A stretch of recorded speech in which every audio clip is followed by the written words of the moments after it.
Berita bola terupdate hari ini 21 Juli 2025. Napoli resmi merekrut Sam Beukema, bek tengah asal Belanda dari Bologna dengan mahar 31 juta euro. Pemain berusia 26 tahun itu dikontrak jangka panjang hingga 2030. Transfer ini menunjukkan keseriusan Antonio Conte dalam membentuk lini belakang yang solid untuk musim baru. Conte tampaknya nggak mau main aman musim ini. Beukema bisa jadi investasi jangka panjang yang solid. Napoli dan Galatasaray sepakat soal transfer Victor Osimhen senilai total 80 juta euro. Pembayarannya dicicil dengan tambahan bonus performa. Napoli juga menyisipkan klausul larangan jual ke klub Italia selama 2 tahun dan 10% penjualan selanjutnya. Kalau ini beneran terjadi, Galatasaray dapat jackpot. Osimhen bisa jadi mesin gol baru di Turki. Florian Wirtz menjalani debut tak resmi bersama Liverpool saat uji coba tertutup melawan Stoke City. Dalam laga yang dimenangkan Liverpool 5-0 itu, Wirtz mulai tunjukkan potensinya sebagai gelandang serang andalan musim depan. Kalau langsung nyetel, Wirtz bisa jadi pemain kunci baru Liverpool pasca era Thiago Alcantara. Manchester United mulai bergerak untuk menjaga gawang Royal Antwerp, yaitu Sean Lamons. Kiper berusia 23 tahun itu jadi opsi serius untuk memperkuat sektor penjaga gawang. Dibu Martinez juga masuk radar, tapi nilai transfernya jauh lebih mahal. MU sepertinya cari yang murah tapi potensial. Lamons bisa jadi solusi jangka panjang kalau negonya mulus. Bryan Mbeumo telah menjalani tes medis dan menandatangani kontrak 5 tahun dengan Manchester United. Pemain asal Kamerun itu resmi jadi rekrutan anyar Setan Merah untuk musim ini. Info ini dikonfirmasi langsung oleh jurnalis terpercaya Fabrizio Romano. Ini salah satu transfer cerdas buat MU. Mbeumo cepat, kuat, dan bisa kasih warna baru di lini depan MU. Darwin Núñez tampil tajam dengan mencetak hat-trick dalam laga uji coba tertutup Liverpool versus Stoke City. Pertandingan digelar di AXA Training Center dan berakhir 5-0 untuk kemenangan The Reds. Ini jadi sinyal positif bagi Núñez jelang musim baru. Kalau memang konsisten, musim ini bisa jadi momen kebangkitan Núñez sebagai mesin gol Liverpool. Manchester United telah menggelar pembicaraan awal dengan agen Nicolas Jackson terkait kemungkinan transfer. Striker asal Senegal itu jadi salah satu target alternatif MU untuk memperkuat lini depan musim panas ini. Jackson itu masih muda dan eksplosif. Kalau MU gerak cepat, ini bisa jadi transfer yang cerdik. Liverpool dan Eintracht Frankfurt sepakat soal transfer Hugo Ekitike senilai 95 juta euro termasuk bonus. Striker muda Prancis itu akan dikontrak 6 tahun hingga Juni 2031. Ini menjadi rekrutan besar untuk memperkuat lini serang The Reds. Harganya memang mahal, tapi Ekitike punya potensi jadi striker top Eropa kalau diasah oleh Arne Slot. Menurut kalian gimana? West Ham resmi mendatangkan Kyle Walker-Peters dari Southampton dengan status bebas transfer. Bek kanan berusia 28 tahun itu dikontrak 3 tahun. Ia menyebut West Ham sebagai tim dengan ambisi juara dan siap beri kontribusi di musim baru. Ini transfer gratis tapi berkelas. Kalau cocok dengan sistem, Walker-Peters bisa langsung jadi starter. Atletico Madrid mulai bergerak untuk merekrut gelandang muda Renato Veiga. Klub telah menjalin kontak langsung dengan pihak pemain. Chelsea membuka harga di kisaran 40 juta euro dan Atleti siap lanjut ke tahap negosiasi. Veiga ini pemain bertipe pekerja keras, cocok untuk karakter Atletico, tapi harganya lumayan tinggi. Al Nassr akan menjalani pemusatan latihan di Austria mulai 20 Juli. Sebanyak 16 bodyguard disiapkan khusus untuk menjaga Cristiano Ronaldo. Terdiri dari 4 pengawal pribadi klub dan 12 dari pihak penyelenggara. Kehadiran Ronaldo bahkan membuat klub lain, Hannover 96, terpaksa pindah lokasi latihan. Efek Ronaldo emang luar biasa ya, dimana dia datang, suasana langsung berubah total. Arsenal resmi merekrut Damien Agustin dari Akademi Derby County. Pemain 18 tahun ini akan memperkuat tim U18 terlebih dahulu.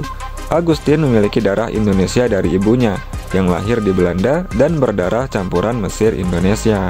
Potensi pemain keturunan dari Indonesia makin banyak dilirik klub besar. Siapa tahu ini awal karir cemerlang bagi Agustin. Lionel Messi kini tercatat sebagai pencetak gol non-penalti terbanyak sepanjang sejarah sepak bola, melewati Cristiano Ronaldo. Messi mencetak 764 gol, unggul tipis dari Ronaldo yang mengoleksi 763. Persaingan dua legenda ini terus berjalan meski usia tak muda lagi. Gak ada habisnya duel Messi versus Ronaldo, tapi yang pasti kita beruntung bisa lihat era mereka. Galatasaray telah capai kesepakatan pribadi dengan Ederson, kiper asal Brazil. Negosiasi soal nilai transfer dengan Manchester City sedang berlangsung. Galatasaray siap mengajukan tawaran resmi. Sementara itu, City tengah fokus datangkan James Trafford. Galatasaray ini memang gerak cepat. Kalau transfer ini berhasil, Ederson bisa jadi sosok kunci di bawah misar gawang Galatasaray. Athletic Bilbao mengajukan proposal verbal pertama ke Al Nassr untuk memulangkan Aymeric Laporte. Bek 31 tahun itu sudah tidak masuk dalam rencana tim utama Al Nassr. Bilbao ingin memanfaatkan situasi ini untuk memulangkan mantan bintangnya. Kalau memang balik ke Bilbao, Laporte bisa jadi mentor lini belakang dan pemimpin di ruang ganti. Arsenal bawa 30 pemain untuk tur pramusim ke Singapura dan Hong Kong. Mereka akan menghadapi AC Milan, Newcastle, dan Tottenham. Rekrutan baru seperti Kepa, Norgard, dan Zubimendi ikut serta. Sementara Noni Madueke absen karena baru main di klub World Cup. Skuadnya udah lumayan lengkap. Tur ini bisa jadi ajang buat rekrutan baru nunjukin kualitas. Semoga aja di Premier League bisa lebih baik lagi. Evan Ferguson resmi gabung AS Roma dari Brighton dengan status pinjaman plus opsi beli 40 juta euro. Striker 20 tahun asal Irlandia itu memilih Roma meski diminati banyak klub. Kesepakatan verbal telah dicapai, tinggal tunggu pengumuman resminya. Ferguson kayaknya cari jam main lebih banyak. Roma bisa jadi tempat yang pas buat dia berkembang. Celtic merekrut striker Jepang Shin Yamada dari Kawasaki Frontale dengan biaya 1,5 juta euro. Kontrak berdurasi 4 tahun. Yamada menjadi pemain Jepang keempat di skuad Celtic, menyusul Reo Hatate dan lainnya yang sudah lebih dulu bermain di sana. Celtic ini emang suka pemain Jepang. Yamada bisa makin kuatkan koneksi Asia di tim ini. Kevin De Bruyne akan mengenakan nomor punggung 11 di klub barunya, yaitu Napoli. Ini jadi perubahan menarik, karena biasanya Kevin De Bruyne identik dengan nomor 17 selama di Manchester City. Nomor sih boleh beda, tapi visi main Kevin De Bruyne pasti tetap sama tajamnya. Marcus Rashford resmi gabung Barcelona setelah sepakat potong gaji dari 22,5 juta euro per tahun di MU menjadi 10 juta euro di Barcelona termasuk bonus. Blaugrana akan menanggung penuh gajinya. Transfer ini sekaligus menjadi langkah besar Rashford di luar Premier League.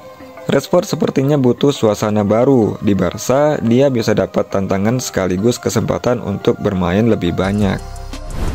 Penjualan jersey Lamine Yamal dengan nomor 10 meledak dalam 24 jam pertama. Sekitar 70.000 jersey terjual dan diperkirakan menghasilkan pendapatan 10 juta euro. Antusiasme fans menunjukkan tingginya ekspektasi terhadap wonderkid milik Barcelona ini. Umur masih muda, tapi daya tariknya udah kayak bintang dunia. Gila ya ini bocah. Kai Havertz terlihat kembali berlatih bersama skuad Arsenal setelah pulih dari cedera hamstringnya. Ia sebelumnya absen cukup lama, total 18 laga sejak Februari hingga Mei 2025. Kehadirannya jadi tambahan penting untuk lini tengah atau lini depan The Gunners. Kalau fit terus, Havertz bisa bantu Arsenal jaga stabilitas musim depan. Siapa tahu bisa juara di Premier League musim depan. Noni Madueke resmi bergabung dengan Arsenal dari Chelsea. Winger berusia 23 tahun ini ditebus dengan harga 48 juta euro plus tambahan 4 juta. Ia sebelumnya sempat membela PSV serta menimba ilmu di Akademi Palace dan Spurs. Pindah antar klub di London, bisa jadi Madueke ini akan menemukan tempat yang lebih cocok di Arsenal. Bek Indonesia Elkan Bagot resmi dipromosikan ke tim utama Ipswich Town untuk musim 2025-2026. Di usia 22 tahun, Elkan mulai tunjukkan konsistensi dan fokus tinggi dalam karirnya. Harapannya musim ini jadi titik balik untuk tembus ke level lebih tinggi. Bangga ya lihat Elkan terus berkembang. Semoga bisa jadi langganan starter musim ini di Ipswich Town. Federasi Sepak Bola Jepang menyatakan niat untuk jadi tuan rumah Piala Dunia 2046, berkolaborasi dengan negara-negara Asia lainnya. Jika terwujud, edisi ini berpotensi jadi turnamen terbesar dalam sejarah sepak bola dunia. Kalau Jepang terpilih lagi, pasti acaranya rapi dan seru. Siap-siap nabung dari sekarang guys.